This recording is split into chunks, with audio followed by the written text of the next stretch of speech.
Welcome to Pod Places. I am Jeff Sigler with Revitalize or Die here in Pittsburgh. And I am Jaime Isurieta with Storefront Mastery here in Montclair, New Jersey. All right. And thanks so much for joining us. We are very fortunate today to be joined by a guest who I'm going to let Jaime handle that introduction since I believe you two are old acquaintances.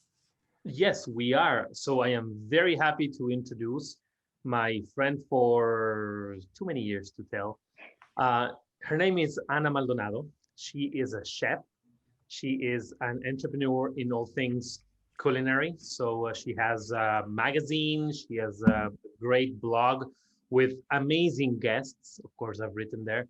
So and she's a university professor, and she's experimenting and inventing and creating around food, and always interested in place. So when the conversation in Proud Place started to look at different ways of seeing place, I think having Anna here is a great opportunity for us to see where place meets with food. So I'm gonna let Anna do her own introduction now, and we'll get on with the conversation. Excellent. Thank you guys so much. Thank you, Jaime. Thank you, Jeff, for this invite. I'm so happy to be here. Like Jaime said, well, I am a chef. Right now, I am the Dean of the Hospitality Management School in one of the top universities here in Ecuador. I live in Quito. And I think one of the reasons why Jaime and I have been such good friends over the years is that because we've always had a good connection to food and what happens around food and what happens around a table. So that's basically what I love to talk about. So I'm really excited that I get to do that on the show today with you guys.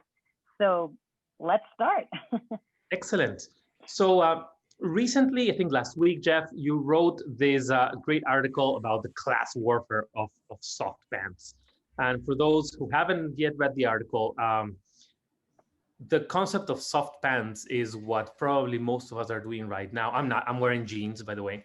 What most of So us am are I. doing right now when we're having Zoom conversations, that we are wearing soft pants because we are confined to the interior of our places. And when we go out, we are comfortable in these soft pants because the places are not pushing us to try to look a little bit better and to try to live them a little bit better and to try to bring the level of the whole experience a notch up. So that was a great article by Jeff's, and I told Anna to read it before. So if folks who are listening to this have not read it, please do, and then come back to listen to this or not. So and Anna had she taught an amazing class when she was in a different university, and this was an etiquette class. And I would like to touch that as the first question. So you were teaching these rules of etiquette, how to eat, what kind of silverware, what kind of glasses, and general rapport around the table. And I would like to ask you, how does that um, attitude of people, learning and knowing about etiquette and implementing this and applying this in their everyday situations, how does that apply to place? How does that change the way we see the places that we are inhabiting, restaurants, private tables, anywhere? Well, when first of all, I read the article. I thought it was really, really cool. It made me think about a lot of things. And I am going to post it up because I think people should read it. Yes, we are in a time of a crisis of soft pants, definitely. I think it's interesting to see or to look at history and try to understand why we're here and why we're in this crisis, really. But I'll get back to that in a few minutes. What I did in this class, which was amazing, which was in the university I studied at, where I studied culinary art, was um, the idea was that everyone who studied at this university had to take this class. Whether you were a lawyer, whether you were studying to be a doctor, whether you're studying to be a veterinarian, whatever you were studying, you needed to take this class. Why? That's amazing, Because, first off. yeah, That's just of course, incredible. it's totally amazing. Because I mean, etiquette is not just for people who study culinary art or hotel management. You know, everyone needs to know their manners at the table. And the thing is that manners vary according to our cultures, you know, and at the end of the day, you do a lot of business over a table, whether it's breakfast, whether it's lunch, or whether it's dinner or drinks or a cocktail or whatever. You're doing business.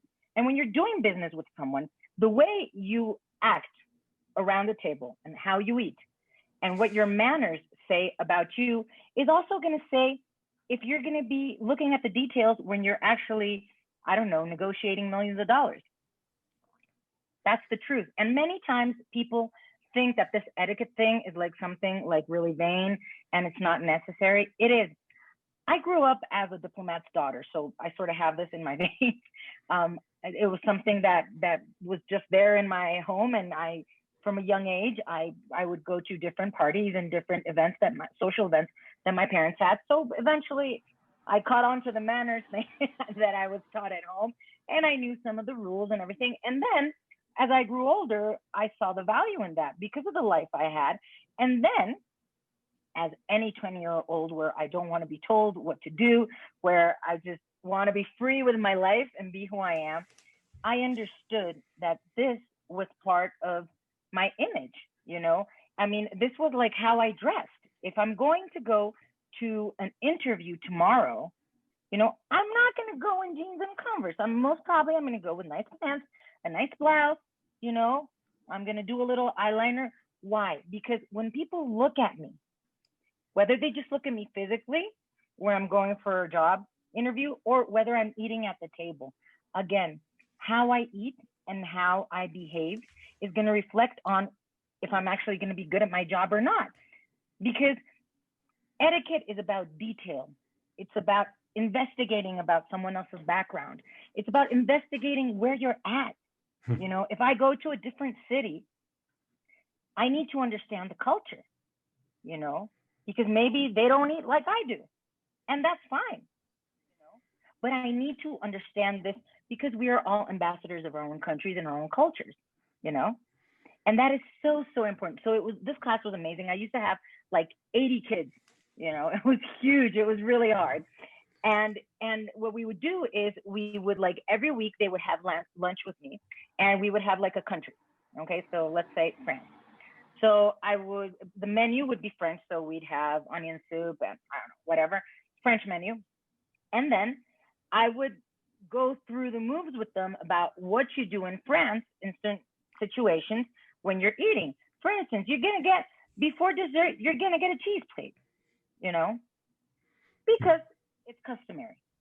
Okay. So you need to understand that, why there's going to be a cheese plate, what types of cheeses, you know, and again, what this is all going to do at the end of the day is you being able to have empathy and connect with people and places. And that is so, so important, you know, because basically what this conversation is about.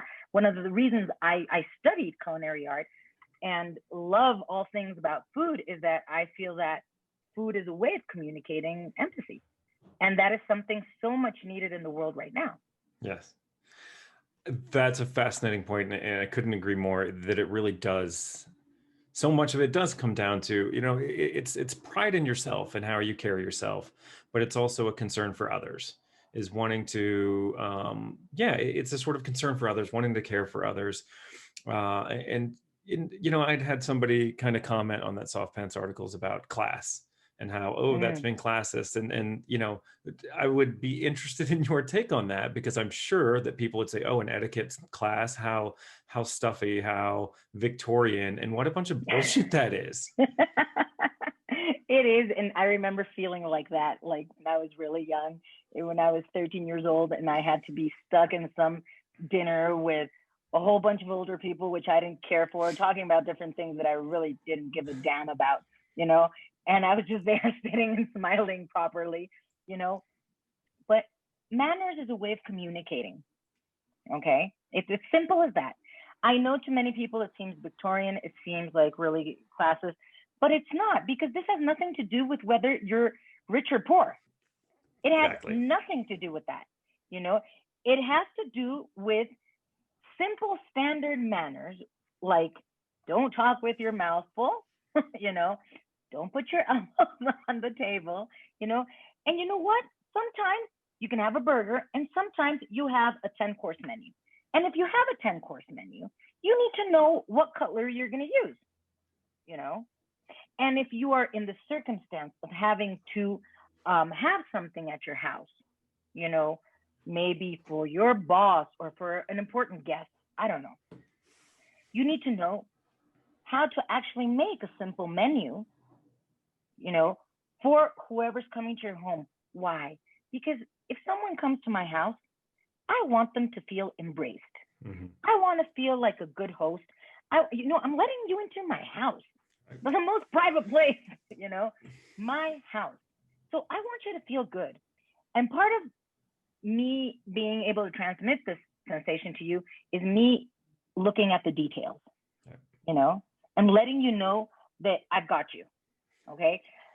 Obviously, for those of us who work in the hospitality industry, this is sort of like part of our DNA, you know.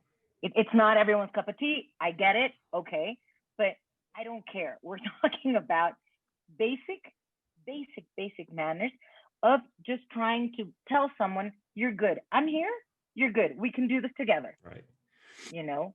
I love it. Right. It's about being a good guest and a good host, which are both incredibly important aspects of life. Like we need one another. We need to socialize. And, you know, being a good host means people feel welcome. They have a fun time, but also being a good guest means that you pay attention, that you dress appropriately, that you know how to eat, that you know, and you're a good conversationalist. Like those things really matter. And it's sort of where this area of pride goes. You know, we talk about a lot about pride and sort of the built environment, but pride expresses itself in so many different ways, and you know, being a person with self-esteem that carries himself and holds himself to a certain standard. I think that those are incredibly important things, and they all tie in together. And it reminds me of you know, my wife runs she's in the restaurant industry, and we were laughing one night. She's like, we were out having a drink and a guy walks in and she's like, oh, that I know him, and he complained all about our wine service.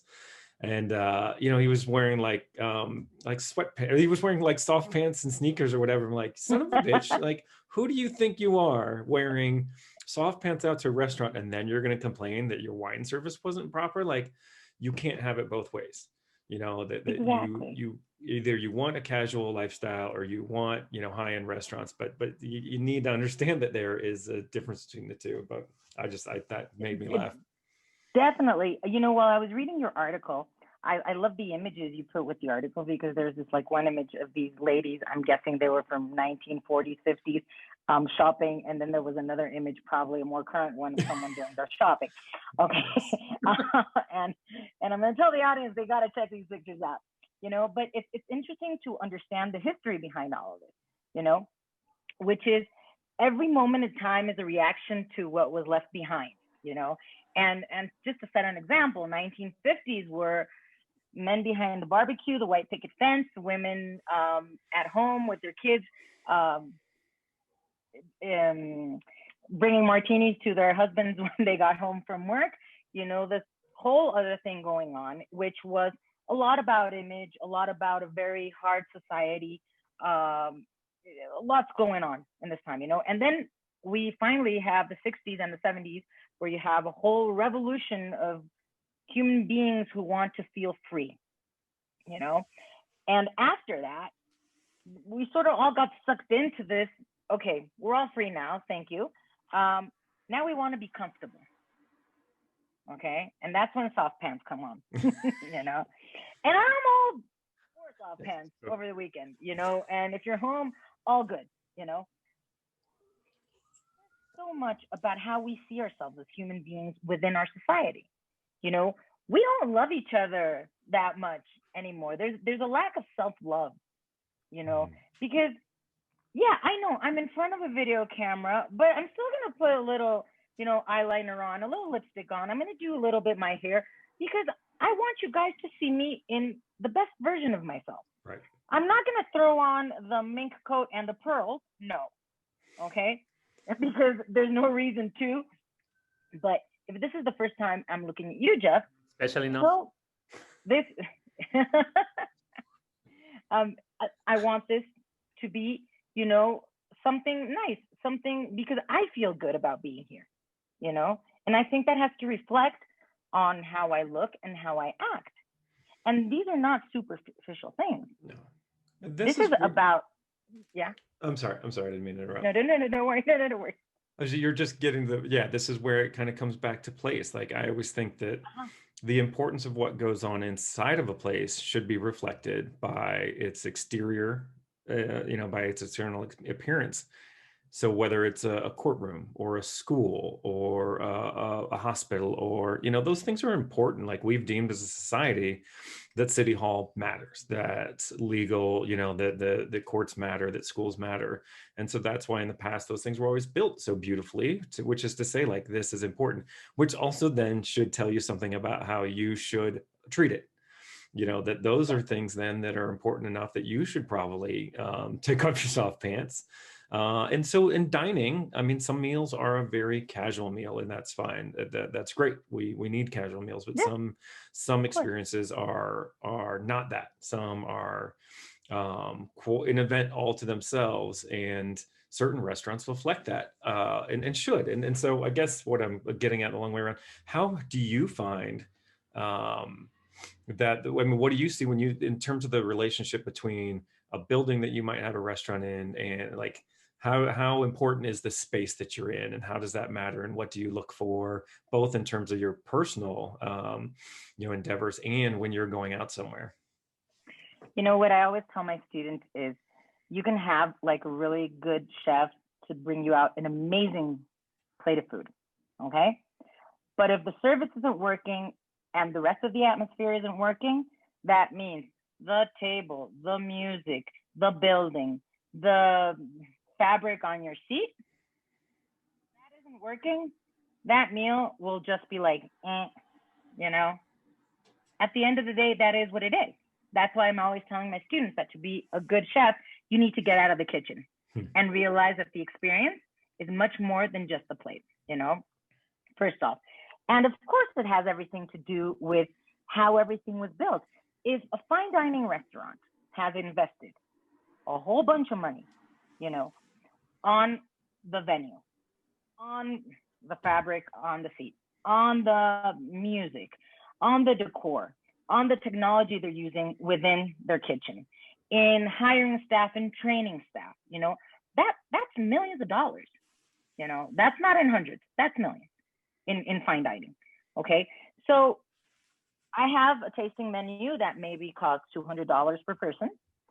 The least I can do, take off my sandals and my shorts, and try to dress appropriately because someone else is taking care of the details so I can feel nice.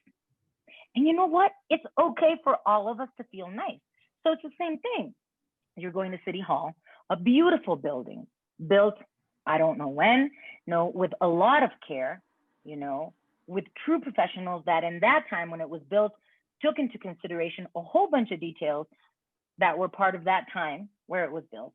The least I can do is put on some decent pants because someone else is taking care of me. So what am I giving back? And at the end of the day, that's something that I'm always ranting on about, is that many times this is like, it's a difficult time in the world in general, not only because of COVID, politics, everything, all over the world, and it's, I get the impression that everyone in the world has always been so accustomed to governments giving handouts, or maybe that happens in Latin America more, but it is a feeling. And us as citizens don't do anything anymore. And it's our responsibility as citizens to do a whole bunch of stuff, whether it's cleaning your sidewalk or, I don't know, a whole bunch of other stuff, So at the end of the day, it's all related to the place where you're at, what you give back to society, and how you make people feel. And this happens in architecture. Jaime can obviously tell us more about this, but it's the same thing, but we've become too comfortable. I think it's about the appropriateness of the whole thing, like you're talking. So it could be a very casual dinner.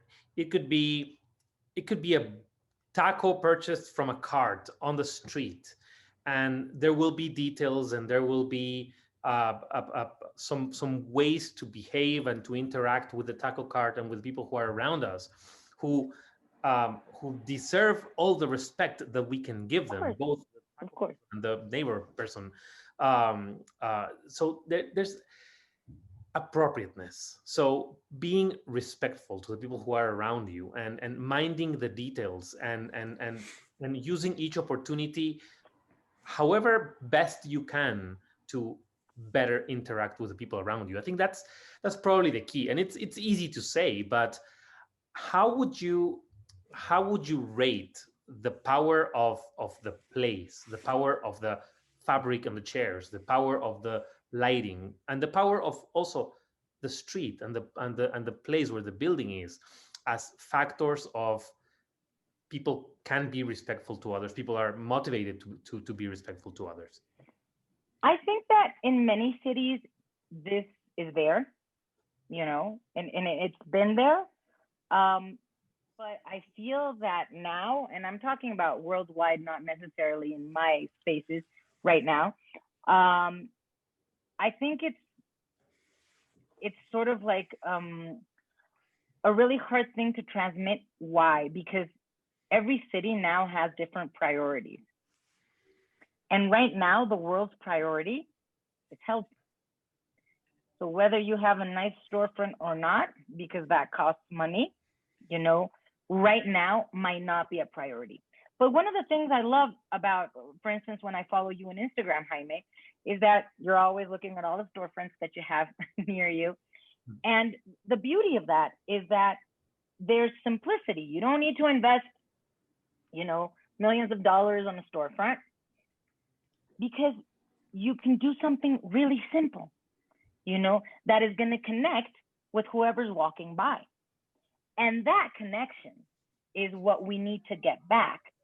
Again, going back to the article, Jeff's article, and the images of different buildings, these cement flat things, which don't say anything, and architecture has always had to communicate. That's part of, I think, one of the reasons why you became an architect, Jaime, is that you feel you need to connect through architecture, like I do through food.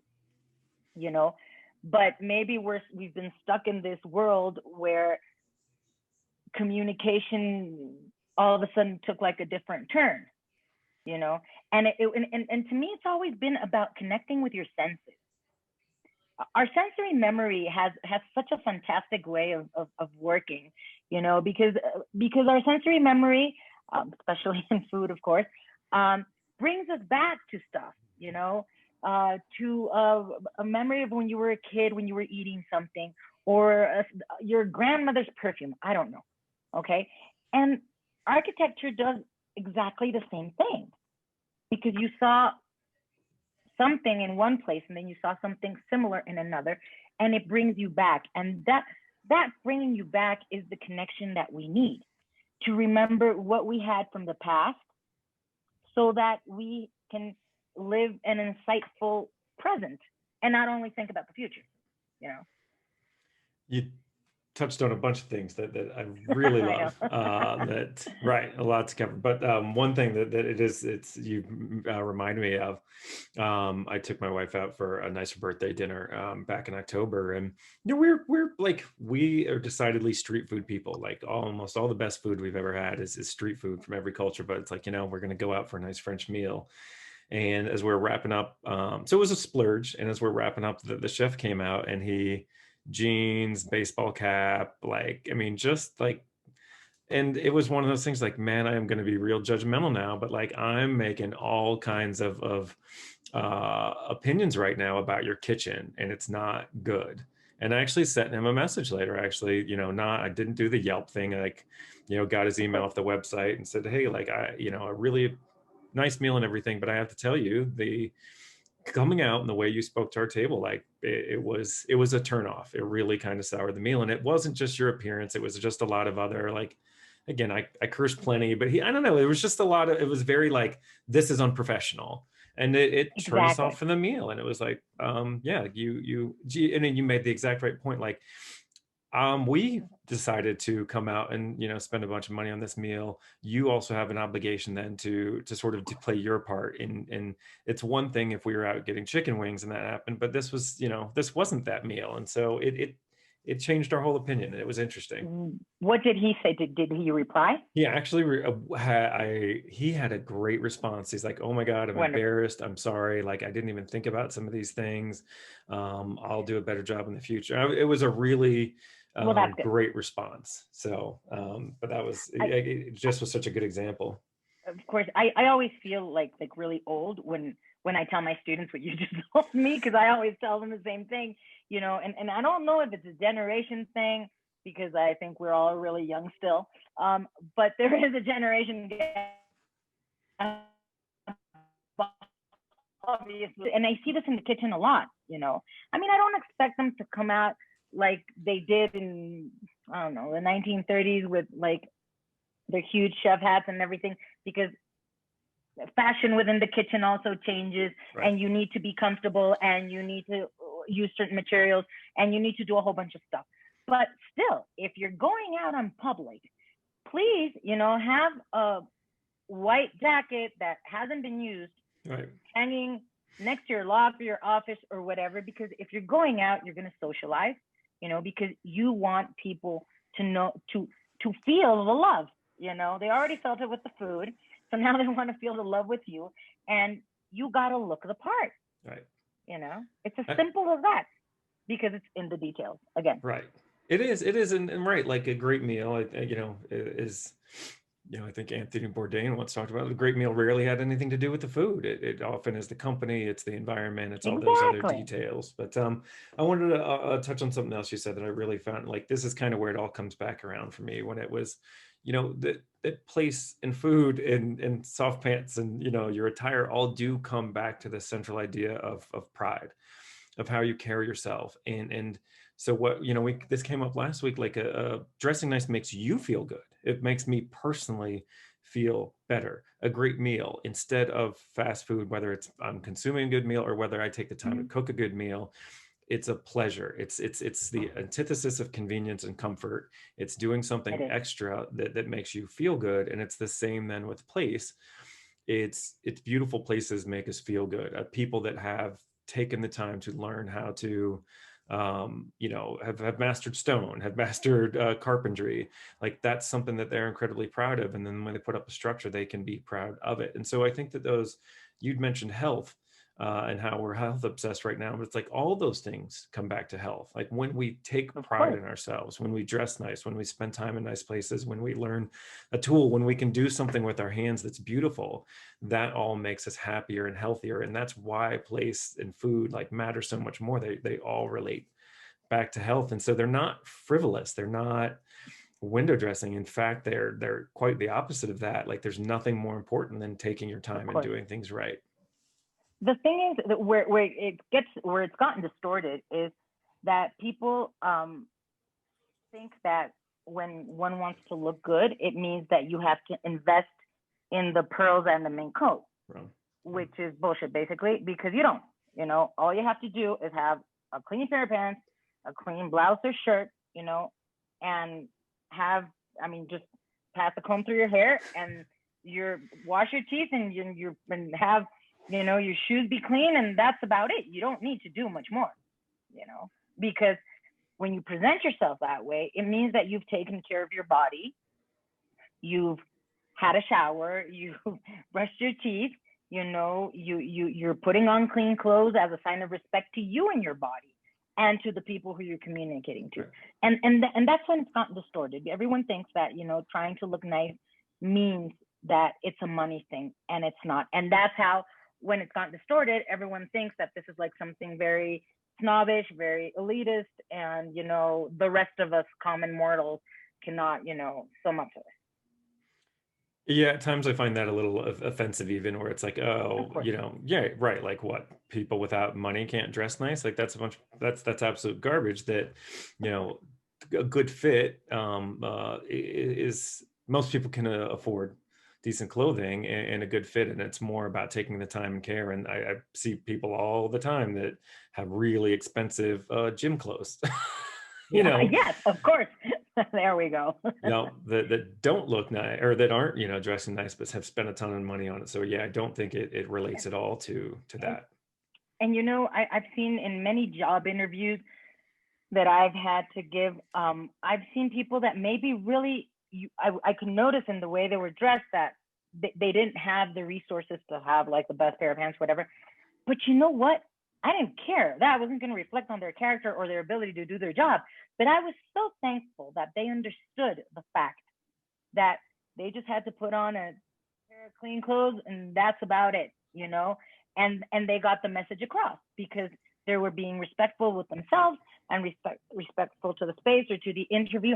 And that was all that I needed, because you see Right. these things, and that's it. And that's something that definitely has to change. I always think that's why I've been in education for so many years, that the basis of trying to get things to change is education. But it is hard.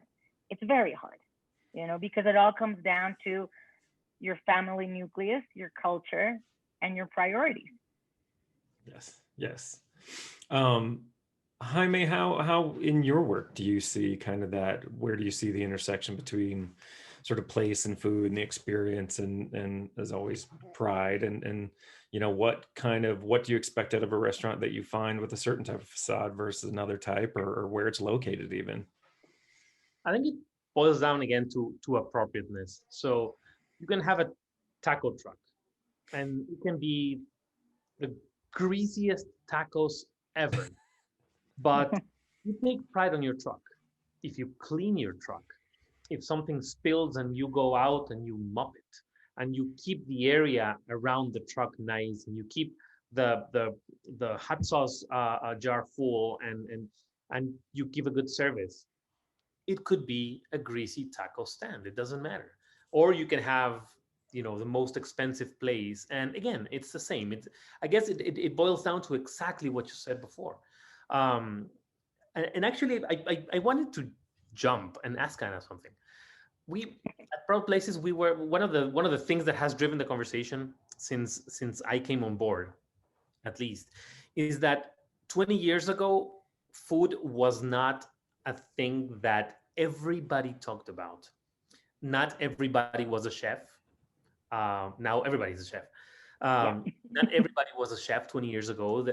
Anthony Bourdain was probably just, scraping the surface then.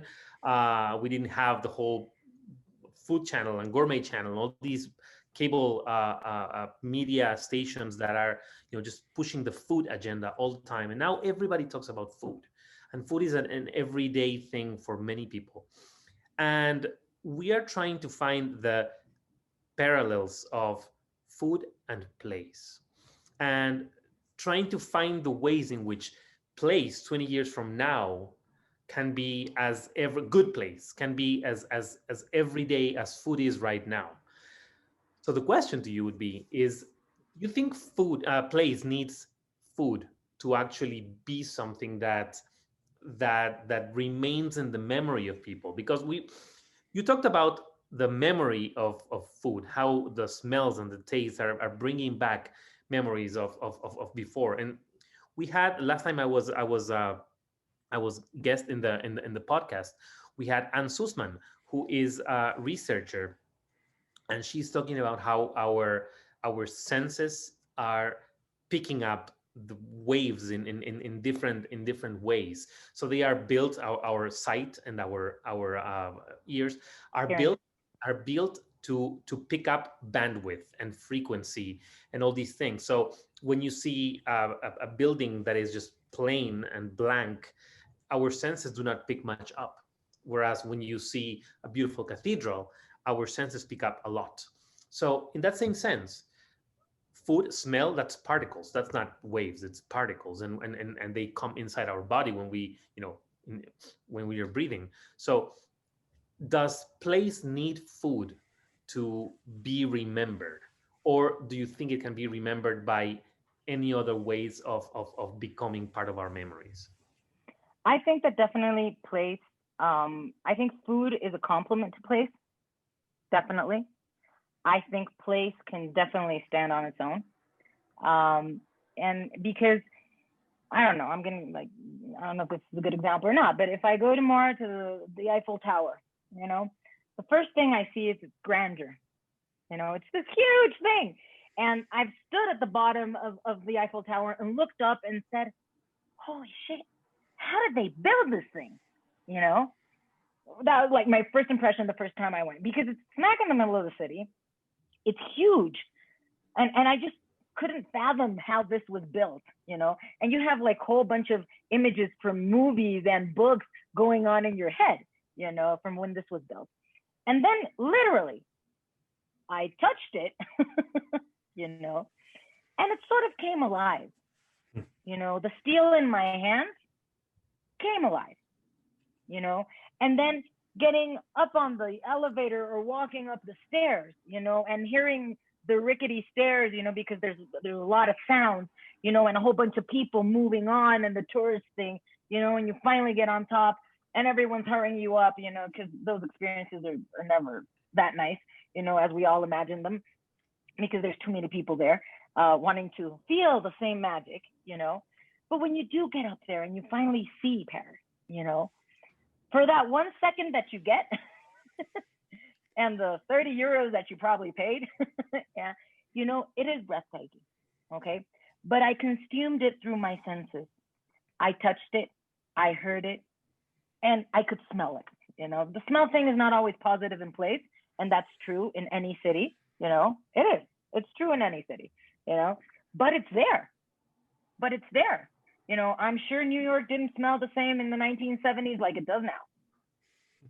1970s was a hard time for New York, so it's different, So I feel that place definitely has to interact. It has to invite people to be touched, to be smelled, to be heard. And I feel that there's a lot of interactive ways to do this now. And thinking of your storefronts, or the ones that you're always putting up while you're walking along the city, I live far away, and I feel that through a picture, through a non-filtered picture, a picture that you took with your cell phone while you were walking by. Because I see storefronts that maybe have a bench outside, and maybe have a dog leash so you can leave your dog there, because when you go in, I don't know, a small little library, I don't know, and so I feel that place can do that and has to do that.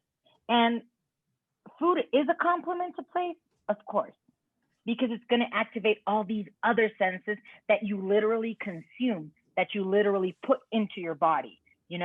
The taco stand right next to City Hall, or the ice cream stand, or the fine dining place, whatever, you're actually introducing something into your body. So the experience is not just an outer body experience, but an inner body experience where you feel different things. It's not the same thing to smell an ice cream or to eat it, it's different. So I think food is a compliment because it brings that experience to another level. But I definitely think that place can do fine on its own. You remember places where you have eaten differently than places where you have not eaten? Places that I have eaten differently than places where you haven't.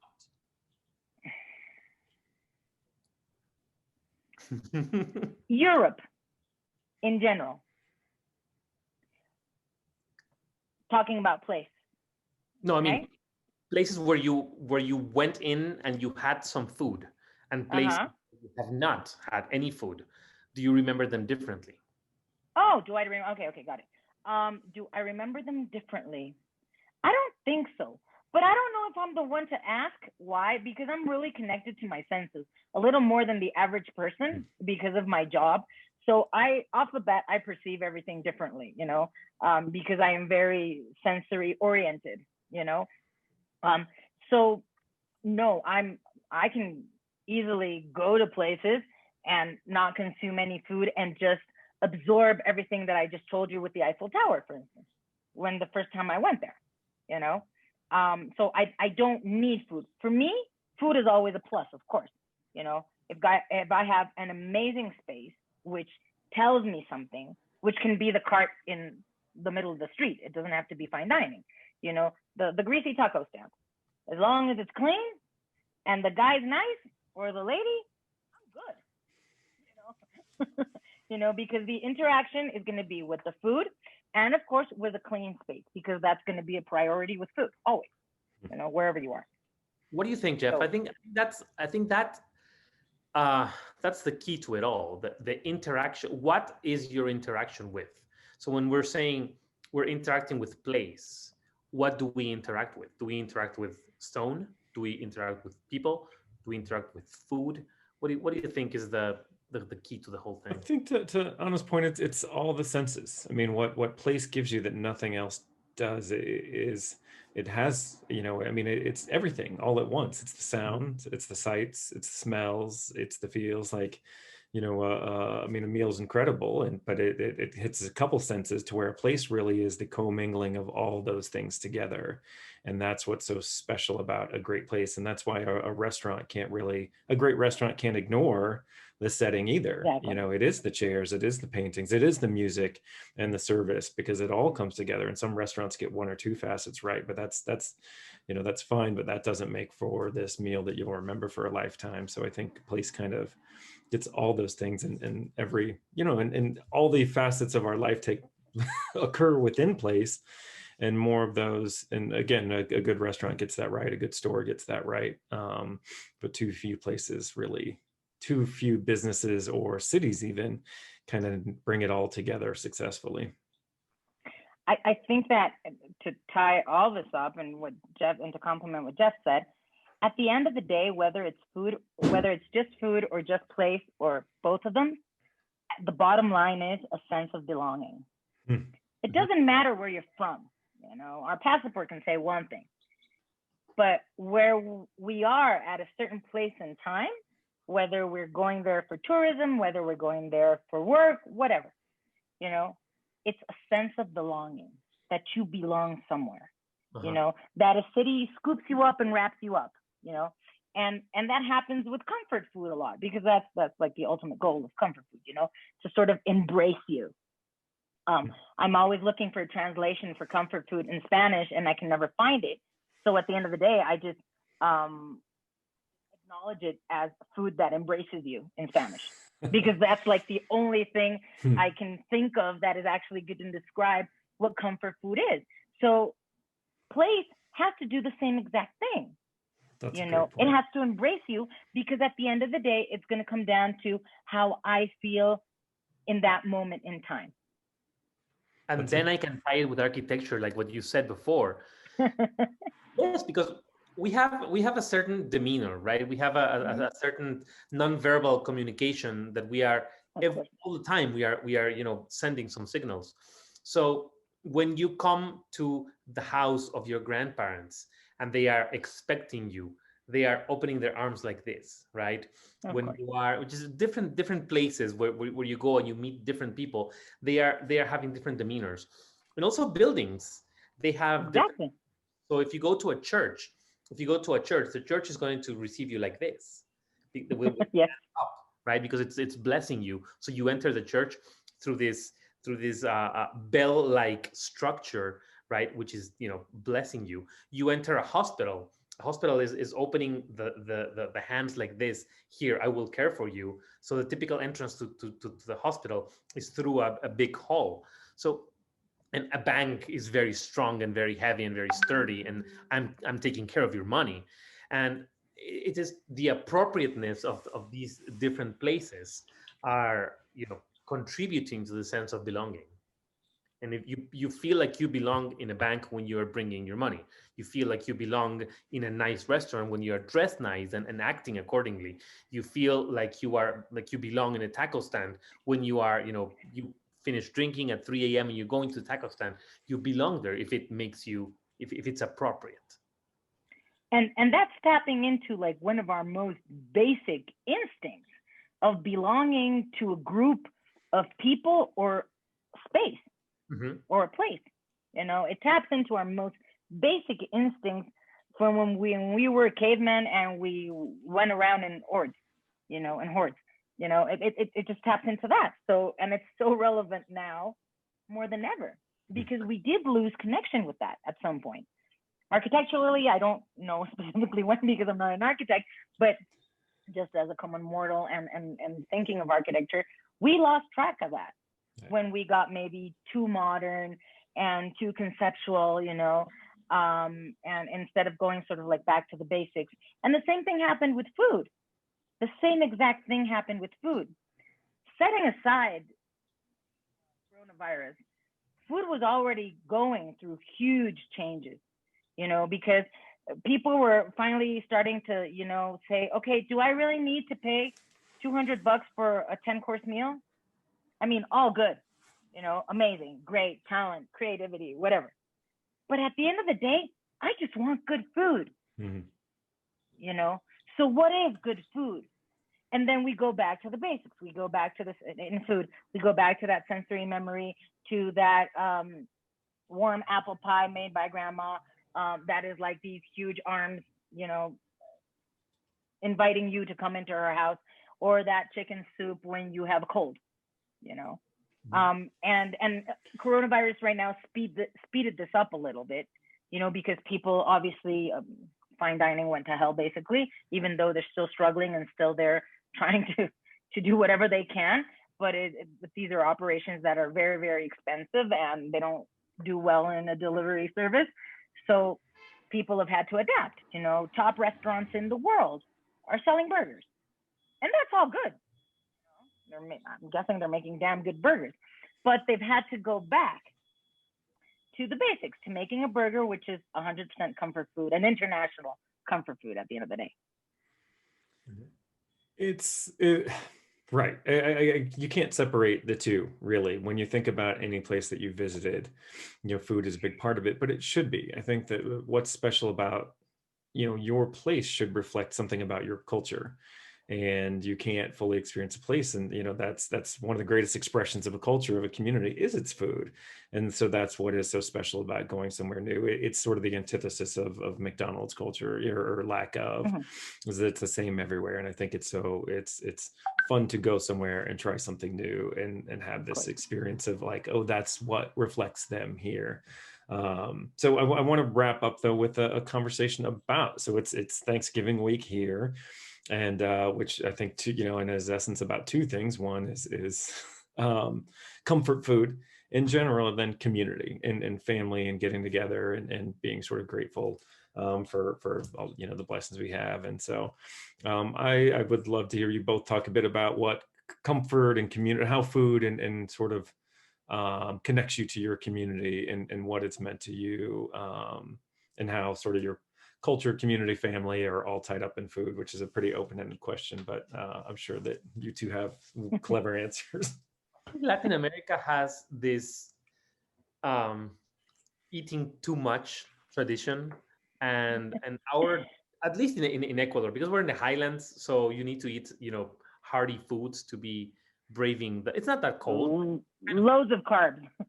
Loads of carbs. Yeah, there's grains everywhere, and these I don't particularly care for many of the dishes, but they are these huge soups that have fish and grains, and they are connected to the religious history and traditions, and these are dishes that have come from Spain and have adapted in Latin America with the traditional fares of the Native Americans, South Americans, and just transformed into dishes that we eat in our holidays. And recently we went and found in Newark, here in New Jersey, there's a huge Ecuadorian population. So I found a restaurant and I was able to purchase the traditional drink that we have during the Day of the Dead. And that for me was super interesting, to be able to find that in a completely different context and purchase it and bring it to my house, eat it with my wife and my kid, who didn't appreciate it, by the way. Did, but the kid didn't. It was his first time, so he didn't like it. Anyway, to be able to just have it in my house, just the two of us, without the rest of the experience, which is family, the huge family, and the friends that are coming and going all the time, and it has kind of diluted by immigration, sadly. But it was very nice to be able to be transported back with this drink in front of me. Wonderful. That's I'm so glad you got a chance to drink colada morada. I did. Was it good? It was amazingly good. Yes. That's awesome. That's so We have cool. such a big I'm so population. glad. They were able to get every ingredient. So Wow, amazing. it was That's good. so cool. I'm glad. Yeah. Well, my family has always been food oriented. My mother's side, basically, my mom was an amazing cook. My grandmother's also a great cook, and I guess that's where I picked up on it as a career eventually. Um, so everything has been centered around food. Because I didn't live here in Ecuador for a huge part of my life, my family dynamics were always my dad, my mom, and me because I'm an only child. But food was the center of our communication. I mean, really, we don't communicate without food, basically. But so everything revolved around food, whether it was fine dining or pizza, it didn't matter, because that was sort of like a way to put everything at ease, and um, that was something that was like always meant that you were welcoming people, whether Mhm. it was our own small nucleus or other people to the table.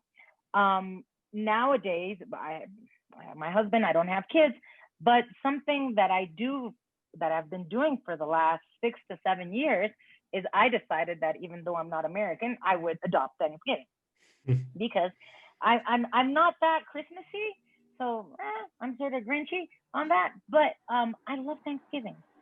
I think it's so nice.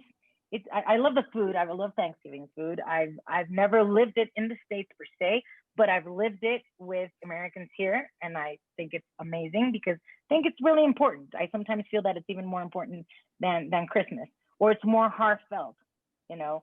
Agreed. And I love the food around it because even though Thanksgiving per se doesn't give me memories, the type of food that you do eat does make me go back to a whole bunch of stuff in my life, and the dynamic of having people around the table. So because it's just my husband and I, we what we do is we invite our friends. We just invite the people that are around us, and we have, whether I do it at night or midday, and we say what we're thankful for. We're not very religious, but what we do is we just say what we're thankful for that year, you know. And everyone knows that if you're coming to my house for Thanksgiving, you're going to talk in public and you're going to say publicly what you're thankful for. And even though sometimes many of my friends feel obligated and it's like, oh God, why is she doing this? But at the end of the day, when they actually verbally say it, it's magical. You know, when you verbally say something, when it comes out, it becomes real. And when the setting is a table and food, it becomes much more important. So people say what they're thankful for, and then we sit down and eat and have a normal dinner or lunch, and we have a whole bunch of fun, and everyone's like filled up to here with the food. But that's that's what this time of the year is for me, a little more than Christmas, basically. Um, and I've because I've been doing this for many years. At the beginning, I think the first year I did this, people were like, "Why are you adopting this if this is not something that's like part of our culture?" I was like, "I don't care. Is there a rule book that I can't adopt something that I think is really nice? Is there a rule book? No. So I'm going to do whatever the hell I want. So if I say I'm adopting Thanksgiving, then I'm adopting Thanksgiving. It is what it is. So I think that that's part of the outreach to my small community, in saying, hey, this is a moment where we can have a great time eating. We can talk about a whole bunch of stuff, and we get to be thankful. We get to be thankful every day. Man, that's true, But like I said, to do this around the table makes it a little more special and a little more magical.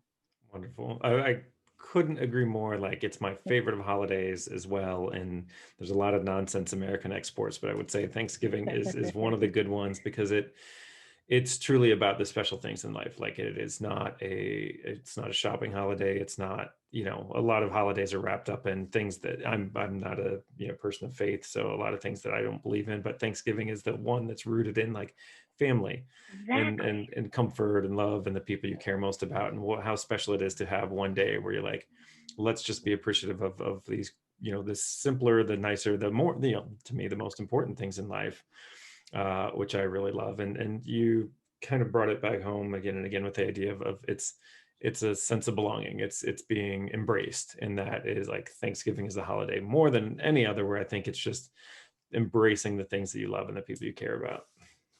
Yeah, this will be our first Thanksgiving, our first real American Thanksgiving. We're gonna cook for the family, for the three of us. But yes, before we were there were meetings, and you know, the family in Miami. It's a big family in Miami for the past 2 years.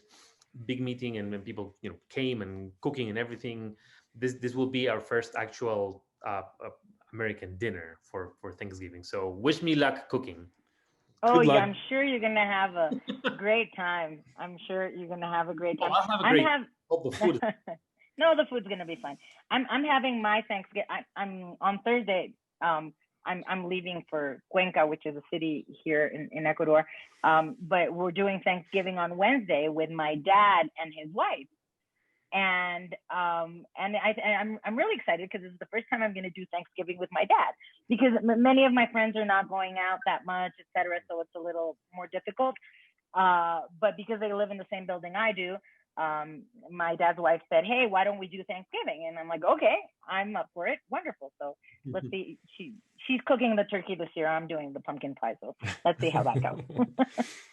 Well, excellent. Well, Anna, thank you so much for coming on. It was wonderful to get a Thank chance you, to meet Jeff. you. I look forward to working together again. I hope that Of you course, and your definitely. husband and your father and his wife have a fantastic Thanksgiving. Jaime, same to you and your family. Good luck with the turkey and the stuffing. And yeah, I hope you both have a great Thanksgiving. And thanks for coming on to chat. Thank you. Thank you so Thank you so much, Jeff and Jaime. Great to see you. Great to meet you. Just ring me up. I'll be happy to collaborate whenever I can. It was great talking to you, and you guys have a wonderful Thanksgiving in your home. Excellent. And to all the Proud Places people, thank you, thank you, thank you so much for all the support this year. And thank you. I am very grateful for having met people like Jeff. So thanks.